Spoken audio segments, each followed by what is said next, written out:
ख्रिस्ताठाई माझ्या प्रिय बंधू भगिनींनो, मुंबईच्या लोकल ट्रेनमध्ये एक गृहस्थ घरगुती कार्यक्रमामध्ये उरलेलं ताजं अन्न घेऊन चाललेला होता. परंतु पुढे गर्दीमुळे त्याला अडचण वाटू लागली आणि तो फेकणार होता. एवढ्यात एक डबेवाला त्याला बोलला, मित्रा, ते जेवण फेकू नको, तुझ्यासाठी ते जेवण मी वाहणार आहे. आपण कुणातरी गरीबाला देऊ. पुढच्या स्टेशनवर दोघं उतरले आणि पहिल्या झोपडपट्टीमध्ये गेली. त्या घरातील लोक भुकेलेली होती, भुकेने काकुळ व्याकुळ झालेली होती. हे अन्न त्यांच्यासमोर ठेवल्यानंतर ती मुलं अक्षरशः त्या अन्नावर तुटून पडली. आणि हे दृश्य पाहून त्या गृहस्थाच्या डोळ्यामध्ये अश्रू आणि हृदयामध्ये एक सात्विक आनंद होता. पुढे 2015मध्ये आपण पाहतो, मुंबईचे डबेवाले रोटी बँक अधिकृतपणे सुरू करतात, ज्यामध्ये आपले घरी असलेले कार्यक्रम, लग्न आणि मेजवान्या येथे उरलेलं जे अन्न, ताजं अन्न असतं ते जमा करतात आणि रात्रीच्या वेळी KEM हॉस्पिटल, टाटा हॉस्पिटल येथे हजारो लोक जे भुकेलेले आहेत त्यांना ते पुरवत असतात. माझ्या प्रिय बंधू भगिनींनो, काहींनी जीवनामध्ये उपासमार अनुभवलेली असेल, तर आज काहींच्या नशिबात आलेली असेल. सगळं काही आहे, परंतु जेवण बनवायला वेळ नाही. तर काही अति व्यापामुळे, अति कामामुळे बनवलेलं जेवण त्यांना खायला टाईम नाही किंवा वेळ नाही आणि म्हणून उपासमार आलेली आहे. परंतु ह्या जगाचं दृश्य भयानक आहे. ह्या जगामध्ये जेथे युद्धजन्य स्थिती निर्माण झालेली आहे, तेथे अनेक लोक भुकेलेले आहेत. ह्या जगामध्ये काही देश आहेत तेथे अन्नाचा तुटवडा आहे आणि लोक भुकेलेले आहेत. आणि अशा वेळेला आपल्या भारत देशामध्ये कुपोषणाचे बळी जाताना आपण ऐकतो आणि पाहतो. भारतीय संस्कृतीप्रमाणे अन्न म्हणजे परमेश्वराचं रूप आहे आणि म्हणून मानवाच्या मूलभूत गरजापैकी अन्न, वस्त्र आणि निवारा, अन्न ही प्रथम गरज आहे. कारण अन्न ही प्रत्येक सजीवाची गरज आहे. अन्न खाल्याने आपल्या शरीराला ऊर्जा आणि शक्ती मिळते.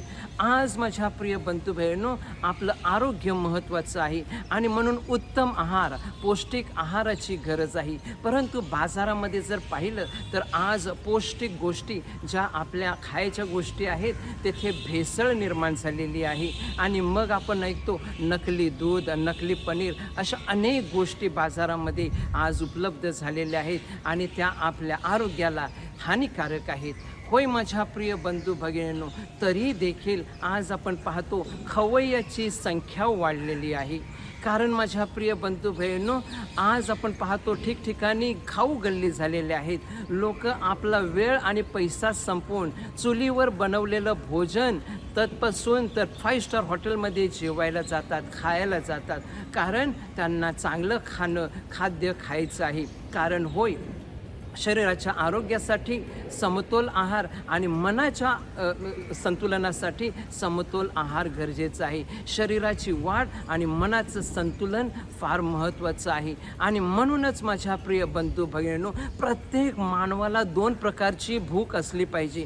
एक शरीराची भूक जी आपण अन्नाने तृप्त करत असतो. दुसरी जी भूक आहे ती आत्म्याची भूक आणि ती फक्त आध्यात्मिक अन्नाने आपण तृप्त करू शकतो. आणि अशा वेळेला मतैकृत शुभवर्तमान अध्याय 14 ओवी 13 ते 21 मध्ये आपण पाहतो की 5 भाकरी आणि 2 मासे ह्याचा येशू चमत्कार करून 5000 लोकांना भोजन देतो. माझ्या प्रिय बंधू भगिनींनो, येशू जिवंत देवाचा पुत्र आहे. अशक्य आणि असाध्य त्याला काही नाही आणि म्हणून तो हा चमत्कार करू शकला आणि म्हणून आपल्या समोर हे जिवंत उदाहरण आहे.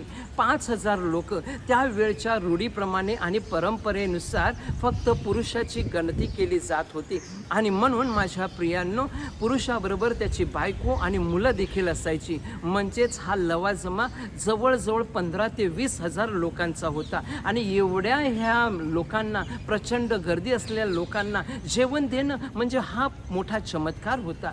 दुसरा चमत्कार, एवढं ह्या कार्यक्रमाची नियोजन केलेलं नव्हतं. एवढं लवाजमा असताना, एवढा जमाव असताना त्यांना बसण्याची व्यवस्था करणं आणि जेवण वाढणं हा दुसरा महान चमत्कार होता. आणि भगवान छप्पर फाडके देत आहे, म्हणजे तेथे बसलेल्या प्रत्येकांना पुरेसं अन्न मिळालं, पुरून उरलं आणि मग 12 टोपल्या उरलेल्या अन्नाच्या किंवा रोट्याच्या आणि भाकरीच्या जमा केलेल्या आहेत. तर माझ्या प्रिय बंधू बहिणींनो, अत्यंत प्रभावशील असा हा चमत्कार आहे. म्हणून 4 शुभवर्तमानामध्ये हा नमूद केलेला आहे. प्रिय बंधू भगिनींनो, आता आपण ह्या चमत्काराद्वारे हा बोध घेऊ शकतो की परमेश्वर येशू जो आहे तो प्रथम आध्यात्मिक जेवण देतो आणि मग भौतिक जेवण देतो. माझ्या प्रिय बंधू बहिणो, त्याने प्रबोधन केल्यानंतर, देवाची सुवार्ता सांगितल्यानंतर त्याने भौतिक भूक म्हणजे पोटाची भूक भागवलेली आहे. म्हणजेच देवाला प्रथम स्थान आपण द्यायला हवं असं प्रभू सांगत आहे. त्यानंतर माझ्या प्रिय बंधू बहिणो, आपण पाहतो की पोटाची भूक भागविण्यासाठी या जगामध्ये भरपूर जागा आहेत, कुठेही आपण जाऊन अन्न मिळवू शकतो. परंतु आत्म्याची भूक भागविण्यासाठी ते आध्यात्मिक अन्न फक्त ख्रिस्त शरीर आहे. आणि म्हणून प्रभू येशू सांगतो, मी जिवंत भाकर आहे, मी जीवनाची भाकर आहे, जो मला खातो त्याला कधीही भूक लागणार नाही. आणि ही जिवंत भाकर आपण सदोदित खायला हवी. त्यानंतर ह्या चमत्काराद्वारे दुसरा आपल्याला बोध मिळतो, अन्न वाया जाऊ देऊ नका. अनेक वेळेला आपण अनेक कार्यक्रमाचं नियोजन करत नाही आणि मग अन्न वाया जातं. आपण पाहिलेलं आहे की पोप फ्रान्सिस सांगत आहेत, जेव्हा आपण अन्न वाया घालवतो तेव्हा गरिबाच्या ताटातील आपण अन्न चोरत असतो. मदर तेरेसा यांच्या जीवनातील झालेला किस्सा, कलकत्त्याच्या रस्त्यावर जात असताना एक गरीब गृहस्थ, भरपूर दिवस त्याला अन्न मिळालं नव्हतं, गरीब होता, भिकारी होता आणि म्हणून त्याच्याकडे दुर्लक्ष झालेलं होतं. परंतु मदर तेरेसाचं लक्ष त्याच्याकडे गेलं. मदर तेरेसाने त्याला जेवण दिलं, त्याच्या बाजूला बसल्या आणि त्याची विचारपूस केली. आणि त्यानंतर हा गृहस्थ त्याने जीवनाची साक्ष दिली आणि बोलला की आज मला भोजन भेटलं, आज मला पोटाची भूक भागवण्यासाठी अन्न भेटलं, त्याचप्रमाणे माझा सन्मान झाला आणि मला खऱ्या परमेश्वराचं दर्शन झालं. तर माझ्या प्रियांनो, आपण आपल्या जीवनामध्ये जे अन्न आहे ते वाया घालवू देऊ नका. परंतु ज्याप्रमाणे त्या मुलाने सहभागिता दाखवली तसंच आपण देखील दाखवावी आणि आध्यात्मिक भूक लागावी आणि आध्यात्मिक जीवनाची आपल्याला ओढी लागावी, त्यासाठी प्रार्थना करूया. आमेन.